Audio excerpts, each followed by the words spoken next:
With more than 500,000 children in foster care today in the United States and 5,978 in Iowa alone, it is continuously becoming a growing and more controversial topic.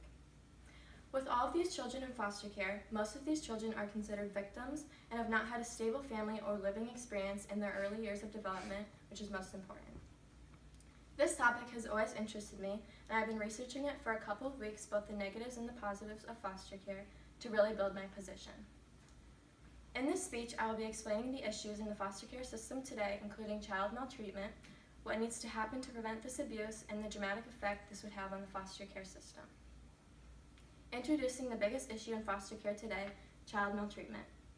According to pediatricspublications.org, more than 500,000 children are in foster care today in the United States. Most of these children have been victims of repeated abuse and prolonged neglect and have not experienced a nurturing, stable environment during the early years of life. According to adoptionsinstitute.org, in the U.S., neglect is the most common form of maltreatment, which is 75%, followed by physical abuse, which is 17%, sexual abuse being 8.3%, psychological maltreatment 6%, and medical neglect 2.2%. While other problems in the foster care exist, this issue is the most prevalent and needs to be paid more attention to be able to solve it. The way to make this situation better. I think it is up to the foster care system employees. They need to be trained to look out for sexual abuse and use background checks. Before adoption even happens, employees need to be able to make sure they can look for signs of sexual abuse in adopters.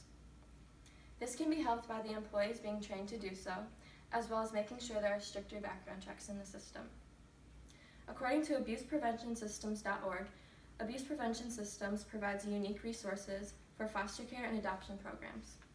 This includes sexual abuse awareness trainings for employees to go through. Having employees trained to observe parents who are adopting and catch any warning signs to prevent further abuse in the foster care system. Now that we know what the issue is and the ways to solve it, let me tell you all the benefits that can come out of this. There are several ways to make the children in foster care there are several ways the children in foster care would benefit from this solution. By making sure employees are trained to observe parents to avoid sexual abuse from occurring, as well as having stricter background checks for parents that are adopting. This could prevent almost 500,000 children per year who are going through abuse and neglect from experiencing those traumatic and lifelong effects.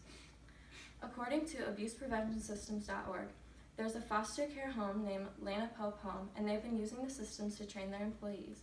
It has helped develop and educate their staff to save these children from abusers.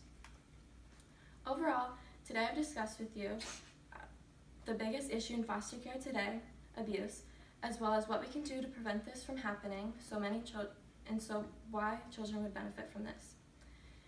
This could prevent so many children and any child you know in foster care from having to experience abuse.